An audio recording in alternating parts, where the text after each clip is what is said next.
You're watching First Take, presented by 5 Hour Energy.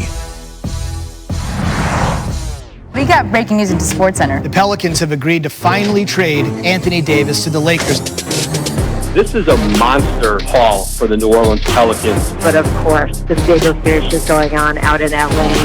LeBron James needed another big player. Suddenly, the Lakers are a legitimate contender. You sure you want him to be your teammate? I'm very sure of that.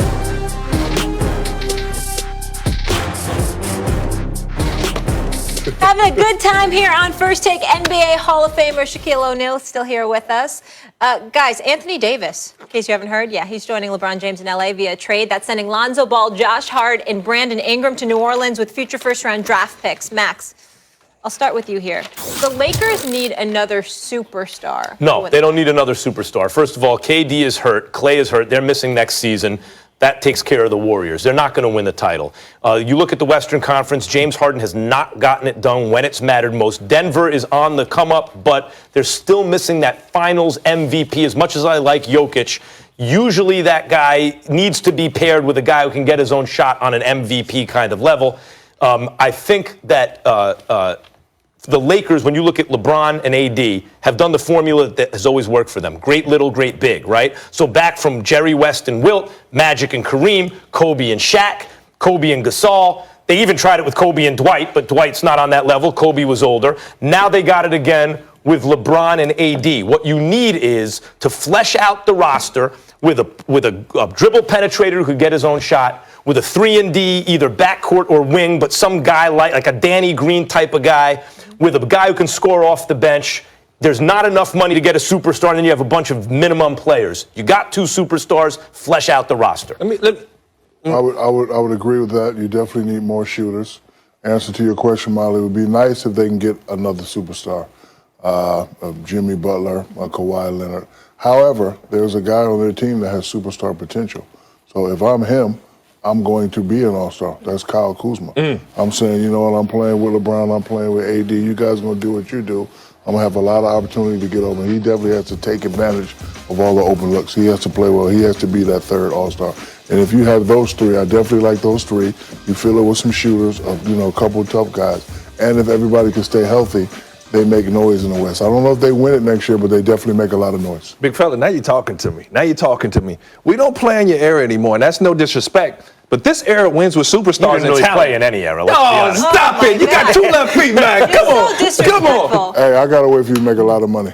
If you sell all that nonsense that you're writing down to the people, you have a hell of a book. The Warriors have beat the Bulls. I'm still upset you even said that. It's a fact, though. Stop it. It's a fact. Stop it. The Warriors are tough-minded. Okay, Stephen we're A., come back. Come back, Stephen A., we miss you. The one thing that they need is a superstar who can shoot the deep 3 off the bounce. Then you go and fill in 3-and-D guys. You get a versatile center, a Kevon Looney, a JaVale McGee, something there. But you get a guy who can shoot a deep 3, it spaces the floor. You relieve pressure from everybody else. That's why there's a big urge from LeBron James calling Kyrie, saying, Kyrie, what we got to do? He's hitting up the Kemba Walkers of the world. That's why. Today's day and age is about space. What's up, bro? It's also about Clay and KD being hurt, so there's an opportunity. You want to capitalize on this next season. Right, I agree. Of course, that would be nice. That would be ideal. But when you say you get 3-and-D guys, 3-and-D guys are not on vet minimums. Real 3-and-D guys get $8, $10, $12 million a year. You will have no real 3-and-D guys on that team. Hold on, and not to just throw it out, because I'm not going to, dump on people having experience and guys who have been there before. We waived Danny Green in Cleveland. I didn't waive him personally, so don't take that wrong. And then Danny Green went to San Antonio and blew up. Trevor Ariza was a guy who was finding his way in the league and blew up in Houston, so those guys can develop. So that's my point. I'm not looking for superstars. I'm looking for specialists. Right. Like you said, we need a guy that can shoot the deep 3. I'm looking around at the draft, a guy that can shoot, because guess what? With LeBron and those guys penetrating, guy gonna be wide open. It's not like you're not playing with a superstar. You have to create your own shot. All you gotta do is stay out there and just do what you do. But I'm saying, he wants 3-and-D specialists. He wants 3-and-D dudes. For the money you want to spend, it's 3 or D dudes. You're not getting 3-and-D dudes. You can find them, yo. You can find them. Corner 3s. PJ Tucker. He's a guy who developed his 3-ball. Costs money. But what I'm saying, I'd rather spend the money on a guy who can shoot it off the bounce. That's why there's a value for Steph, Kemba, Kyrie. Those guys can create their own shots and space it, and now Bron can go play off the ball. Who else can do that, AD can play off the ball. You know who else can do that? Instead of spending max dollars on a small guy who can't defend, right?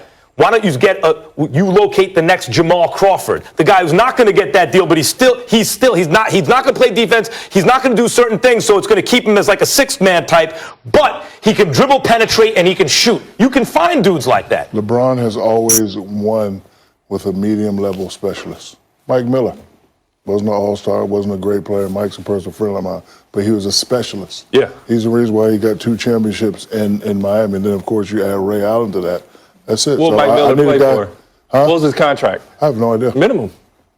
Brought him in. Maybe mid-level at best, right? So, again, it proves to my point. I'm not going after these big-time guys that want all the money. I'm going after a guy that's a specialist, a guy that's going to work hard, a guy that's going to relish and enjoy the opportunity. That's what I'm going after. I'm just saying. For you. I want to switch. Go ahead. Got it.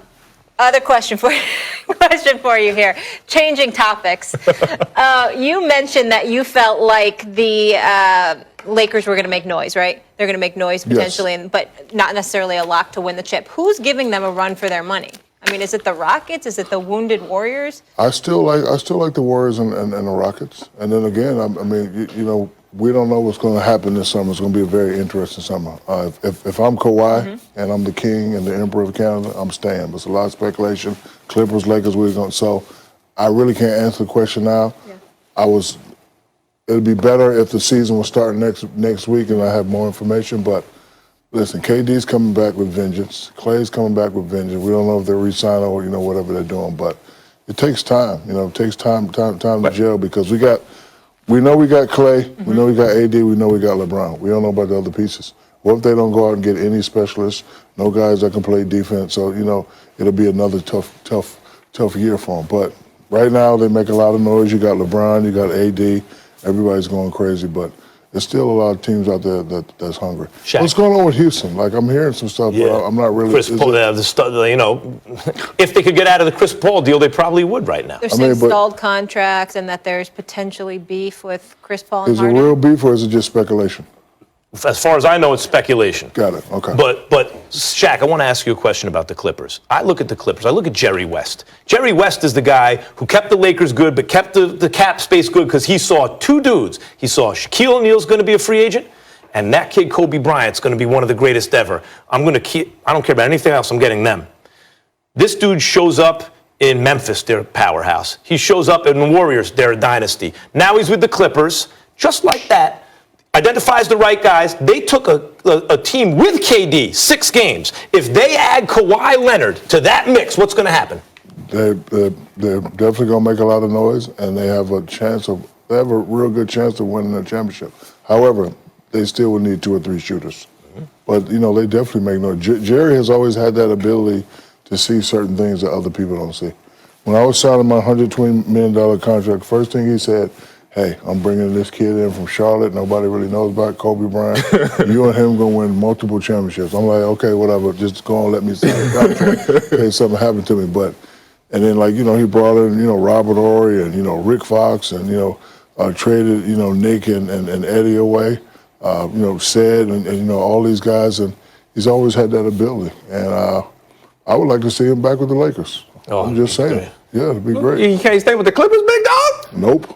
Oh, he's a Laker. He's not a Clipper. Stop it. All right, let's leave it on that note. When we come back here on First Take, Shaq is staying put. The Bulls we got a lot to get into. Hardest championship window closing. Which team needs Kawhi most in Zion's chance of being an all?